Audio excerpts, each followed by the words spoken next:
Assalamu alaikum wa rahmatullahi wa barakatuh. Mo kí gbogbo àwa olólùfẹ́ ànábì, olólùfẹ́ Ọlọ́run, olólùfẹ́ Islam. Ọlọ́run ní jẹ́ kí ó bàjẹ́ fẹ́ni kankan wa. Ẹ rí Kàbísọ́lá lónìí, mo kàn fẹ́ sáré dúpẹ́ lọ́wọ́ ẹrú Ọlọ́run kan.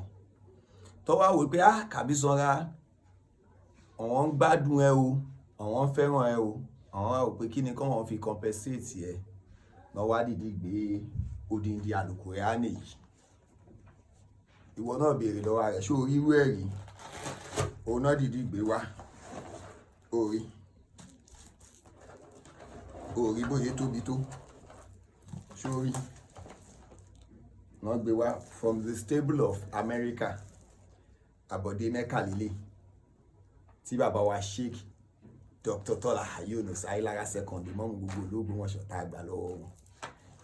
Ó lè náà pé a máa ń tọrọ bẹ́ẹ̀ ni à ń tọrọ ni torí àáfàá wa ni wọ́n a sì lè tọrọ nǹkan lọ́wọ́ wọn. Àmọ́ Kùránì yìí ẹrú Ọlọ́run kan ló dìde fún pé òun fún Kàbísọ́lá. Ìwọ náà lọ fálú ẹ o, kó mọ ohun tó tó, kó mọ ohun tó hàn wípé àwọn fún Kàbísọ́lá pé ká lè tún máa fi tẹ̀síwájú ní iṣẹ́ Ọlọ́run. Ọlọ́run ní jó bàjẹ́ fún yín o. Gbogbo ohun tí ẹ fi ń béèrè lọ́dọ̀ Ọlọ́run kọ́lọ́njọ́ kó má ṣàlàyé bá wa ṣe fún yín. Bàbá wa tí wọ́n wá fi rán náà, bàbá wa aṣáṣọ lórí irọ́ Dr. Surakat aṣáṣọ lórí irọ́. Ọlọ́run ní jó bàjẹ́ fún yín o. Ọlọ́run ní jó dàrú fún yín. Ìyá wa yìí wọn máa ń fẹ́ kéèyàn ó dárúkọ wọn nítorí identity wọn, ọ̀n fẹ́ máa tọ́jú ẹ̀. Àmọ́ ó ti yé wọn bí a ṣe ń ṣàdúrà yìí. So torí pé tó bá yẹ pé bí àwọn ṣe ń ṣe ní gbogbo àwọn èèyàn ń ṣe tí kì í ṣe pé à ń gbádùn yín nìkan ni, in fact àwọn èèyàn bá ti dá. Ìwọ náà ní ohun tó lè fi ṣàánú àwọn èèyàn, kò dìgbà tí èèyàn bá kú kó tó ṣẹ̀wọ̀ pé ká compensate ẹ̀. Ìyá yìí wò pé ìta ń ṣe yẹn iṣẹ́ Ọlọ́run ni. Ó túmọ̀ sí pé gbogbo wọn tó ń ṣépè fún wa ó kàn ń dára ẹ láàmú ni. Èpè tiẹ̀ ohun tó fi ń ṣe bí fún wa. Ó dá wá sọ fún mi, irú èpè wo ló fẹ́ ṣe fún wa ń sìn tó fẹ́ ràn wá mọ́? Orí odindi bulletproof ni wọ́n gbé wá fún wa yìí. So continue kó máa ṣépè ẹ lọ. In tí ó máa dá padà sí ẹ lórí òun náà ti fún wa yìí. Ìyá wa tó wá ṣe lè fún wa, Ọlọ́run ní jó burú fún yín, Ọlọ́run ní jó bàjẹ́ fún yín. Ìfẹ́ bàbá wa Sheikh Dr. Tola Yunus, bàbá wa ìmáàmù gbogbo ìlú Ògbómọ̀ṣọ́ ṣéwù lẹ́ni sí wa lẹ fi ń ṣe gbogbo eléyìí. Ọlọ́run ní jó bàjẹ́ fún yín láéláé. Mo sì kí bàbá wa dáadáa, bàbá àlùbáríkà, torí pé in tó jẹ́ kí n kí wọn ojú pé lánàá wọ́n lọ sí family house. Ó ti pẹ́ kò mọ̀. Àwọn tí wọ́n bá ti ń fọ́lò mi ti pẹ́. Mo ti ń dá wákà yẹn ó ti lé lọ́dún 3 sí 4 kí n tó di ìmáàmù l'Ógbómọ̀ṣọ́. Bẹ́ẹ̀ lọ bàbá. Ó wá rò pé bàtà l'Ógbómọ̀ṣọ́ la bẹ̀rẹ̀ sí dá ó lòun là ń bá wí. Nígbà tí ń dá ká tó l'Ógbómọ̀ṣọ́. Ó wá ṣe lè jẹ́wọ́ là ń bá wí lónìí. Ẹ wá jẹ́ sọ ìtọ́kùn orin yẹn wáyé àtẹni tọ́kọ́dà. Torí èmi náà kọ́ mọ́ kọ́dà. Nígbà tí mo fi jẹ́ ìmáàmù ní Abẹ́òkúta, tá a bá wá fẹ́ kí Eid níjọ́ ọdún, tí bá ń wọ yídìbọ̀ báyìí, àfáà wa Muhammadu Jami, Muhammadu Rọ́ọ̀dẹ̀, òun ni ọ̀tún ọlọ́mọ kí ó kọ́ ló jẹ́ ìgbà náà. Ọ̀tún Mufasiru Àdíàbù, ọ̀tún Mufasiru ní Àdíàbù. Tí bá wá fẹ́ wọ inú yídì wa, wákàtí máa dá nìyẹn tó fi máa ń gbé mi wọlé. Òun ló kọ́ dá. Bọ́ọ̀mù ṣe wá ń dá mo fẹ́ dá yìí, mo wá kọ̀rẹ́ẹ̀tì ẹ̀ pé ìfẹ́ bẹ́ẹ̀. Òun ọ̀dà pé Ọlọ́run ọ̀dà kún máa tọ́nà àdánwò. Àti ẹ̀dá kún máa tán ti ìbànújẹ́. Olùsínà látòkèdè lẹ̀. Ọ̀lẹ ni wá ìwọ lálàgbà. Báwo ti bá ó kọ̀ mí ní òfìsí Olùsínà? Ọ̀rùn ìbá ìmọ̀. Olùsínà báwo? Ọlá tèmi ò tí ì tó jẹ. Àwọn bàbá wa tí wọ́n ṣẹ̀ wá lẹ̀ wọ́n ní ọlá. Wọ́n wá sọ pé ilé ayé lára lókè délẹ̀. Mo ní òkè délẹ̀ tiẹ̀ tó bá yàtọ̀ sí àníyàn tèmi o. Òkè délẹ̀ tèmi, òkè àgbẹ̀rí àti ìsàlẹ̀ àfọ̀ní o. Mo ti wí bẹ́ẹ̀ fún wọn l'Ábẹ́òkúta láì mọ iye ọdún kí n tó dìbò l'Ógbómọ̀ṣọ́ tí ìwà wa dé ní ìṣètò ọ̀ràn mú.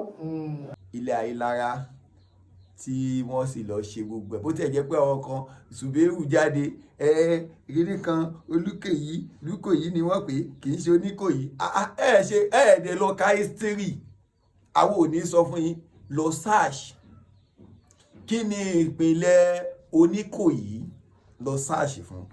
So àwọn ò ní sọ ju bẹ́ẹ̀ lọ fún ẹ torí pé ó dàbẹ́ ní pé ẹkọ wò pé ẹkọ máa la ẹnu mọ́rọ̀ ó ti yé ẹkọ. lóhùn àwọn tó pè kalẹ̀ tán jẹ́ pé tó bá pé ní tòótọ́ ọmọ inú ilé ni wọ́n kó tó wí ẹyọ kan yẹ kán máa bá wí mẹ́ta kán máa bá wí mẹ́rin kán máa bá gbé. bẹ́ẹ̀ ni àwọn mo gbọ́ mo yà mo ń wojú re níwájú ìmáàmù kan ní pèmí náà wà ńbẹ̀ wọ́n ń kí ilé wọn àwa náà wá fi ilẹ̀ náà ń jáde láti ta tí wọ́n fi wọnú ilé tán fi wá ń fowó lẹ̀. ọmọ kẹ́kọ̀ọ́ lanu mọ́rọ̀ kẹ́kọ̀ọ́ máa wí wòrò gbogbo wa là ń sọ fún wa pé ìmáàmù Ògbómọ̀ṣọ́ ọmọ inú ilé Ayélára ni. Ó dá ibi tí wọ́n ti ṣe Ayélára get together yẹn ẹ jọ̀ọ́ ṣọ́wọ́n ọmọ àlè náà wá bẹ́ẹ̀ ni. ó ti bọ́jọ́ kú ẹni ló kúrò wá látòkèdè lẹ̀ ìgbé ẹ̀kún kó sọ nílé wọn. Ọlọ́run dákun máa tán látàwọn sàtì àdákun máa tán ti ìbànújẹ́ sí ilé Ayélára látòkèdè lẹ̀ ọ̀lẹ́ ni wá ìwọ lálágbára. Àdílé ayé làbá sọ́mọ níbẹ̀. Ó di dandan ayé la ó fi sí. Àdílé ayé làbá lẹ̀ níbẹ̀.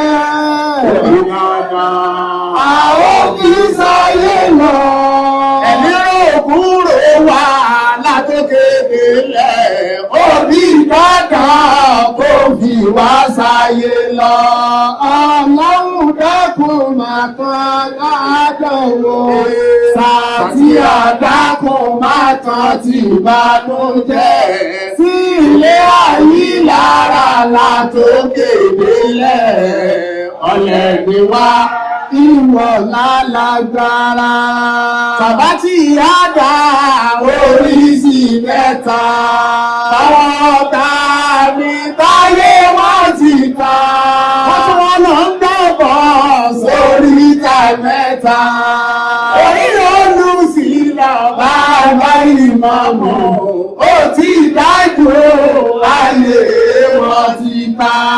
Ọlọ́run dákun máa tán látàwọn sàtì àdákun máa tán ti ìbànújẹ́ sí ilé Ayélára látòkèdè lẹ̀.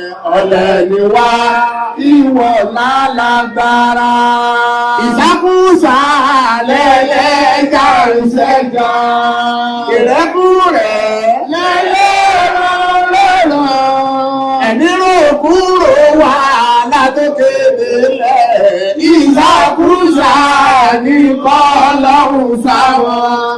Ọlọ́run dákun máa tán látàwọn sàtì àdákun máa tán ti ìbànújẹ́ sí ilé Ayélára látòkèdè lẹ̀.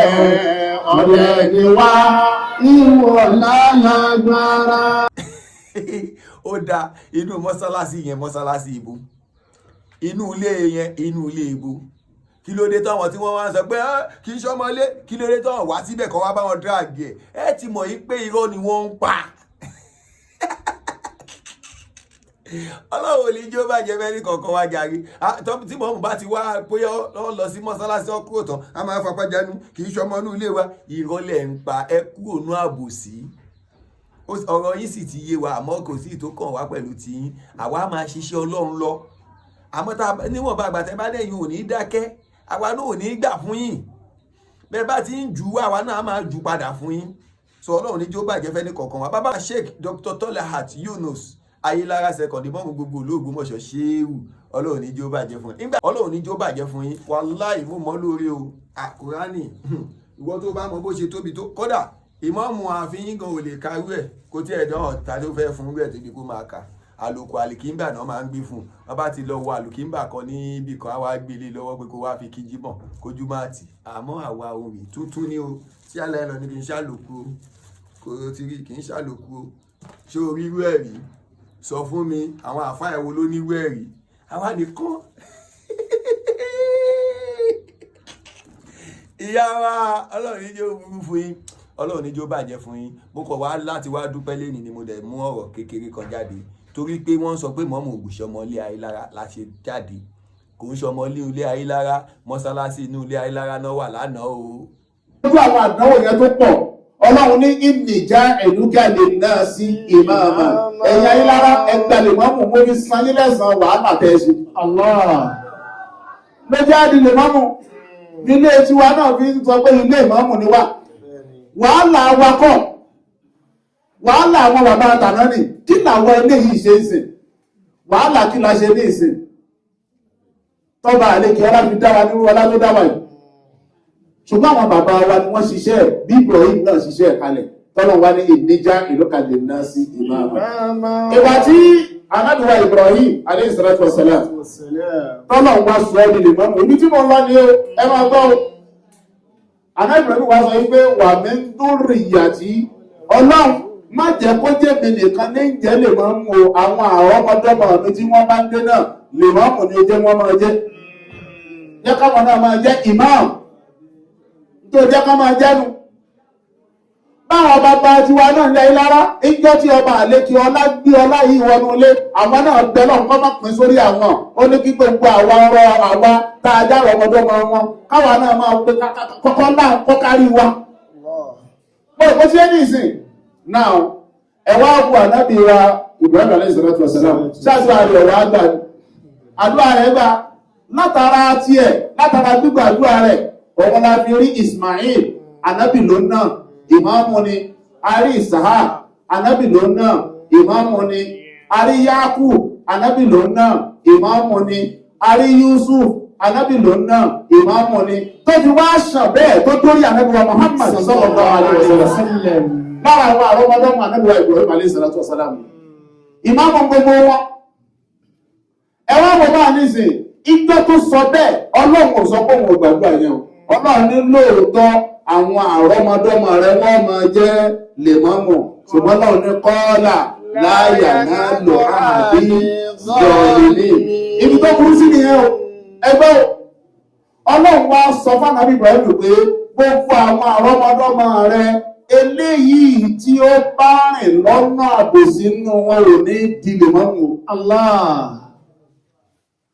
Bàbá Gandhi Afọlábí orúkọ gẹ́gẹ́ kábíyèsí ṣé ó yẹ kó ti máa yé yín báyìí pé ọmọ inú ilé ni Sheikh Dr. Tola àti Yunus tó ó wá kù sẹ́yìn méjèèjì lọ́wọ́ ọlọ́run á sì ṣe yín lọ́ọ̀yà ara yín kò ní bàjẹ́ yẹ rí gbogbo ọjà bí Ọládàyọ̀ àti ẹ̀mú káwí ọ̀rọ̀ kù tó pọ̀ lóun fẹ́ òun bọ̀ wá bá mi láìpẹ́ àti tí ì rí o mo rò pé ó fẹ́ jáde fídíò lórí mi ni kí n kò bu ẹ máa ṣe fídíò ẹ̀yin lẹ ń ṣe fídíò ẹ̀yin náà tún ń gbé ṣe pé ẹ rí pé ó yẹ kẹ́ ẹ ti ronú ara yín wò Jamiu Ọládàyọ̀ yóò ro tó bá ti gbowó oṣù sálárì tó bá ti gbà lóṣù nísìn àsáré ṣe fídíò ìgbà yẹn ló ṣe ń rówó ra dátà Ọlọ́run á ṣàánú gbogbo wa Ọlọ́run níjó bàjẹ́ àwa tọ́lọ́run dẹ̀ ń ṣe fún náà Ọlọ́run níjó kó dúró yá wà yìí kò ní bàjẹ́ fún yín omi ìfẹ́ dárúkọ yín ni ó sì ti yé yín kò ní burú fún yín kò sì ní bàjẹ́ fún yín bàbá wa akáṣọ lórí irọ́ bàbá wa aṣáṣọ lórí irọ́ Ọlọ́run níjó bàjẹ́ fún yín o Sheikh Dr.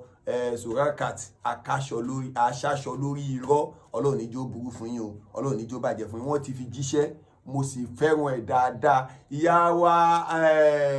ìyá àlùbáríkà yìí Ọlọ́run níjó bàjẹ́ fún wa bàbá wa Sheikh Dr. Tola àti Yunus Ọlọ́run níjó burú fún yín o wàláhì mo mọ̀ lóore púpọ̀ Ọlọ́run sì níjó bàjẹ́ fún yín o ẹ ní jábọ́ ẹ ní ṣubú wọ́n ní lókè lókè lẹ ó máa lọ lókè lókè lẹ ó máa lọ ọlá yín kò ní rí ilẹ̀ lókè lókè lẹ ó máa lọ lókè lókè lẹ ó máa lọ o lókè lókè lẹ ó máa lọ ọlá yín kò ní rí ilẹ̀ lókè lókè lẹ ó máa lọ lókè lókè lẹ máa lọ gbogbo àtàn support oríire ní financially ní social media lé àti gbogbo tẹ́ fi support wa Ọlọ́run níjó bàjẹ́ tẹ́ ń share tẹ́ ń like tẹ́ ń wò òdodo ọlọ́run ní jó bàjẹ́ fún yín. Ẹ máa continue láti subscribe sí YouTube channel wa Kabisonla TV ọlọ́run ní jó bàjẹ́ fún yín. Kò sí ní bàjẹ́ fẹ́ ní kankan wa. Gbogbo wọn náà tó bẹ́ẹ̀ fẹ́ ṣoore bá a ti máa fi wọ̀n rí bọ́n ti ń ṣoore fún wa rèé. So ìwọ náà lè ṣoore fún wa o pé Kabisonla mi náà kò sí tó bá ṣe àgbà wọn pò náà lè ní ó ti sọ. Ẹ wo Kabisonla fẹ́ ṣí studio ọlọ́run ní jó bàjẹ́ fẹ́ ní kankan yín o. Tẹ́ bá fẹ́ fi ràn wá lọ́wọ́ ọlọ́run ní jó bàjẹ́ fún wa. Salamu alaikum.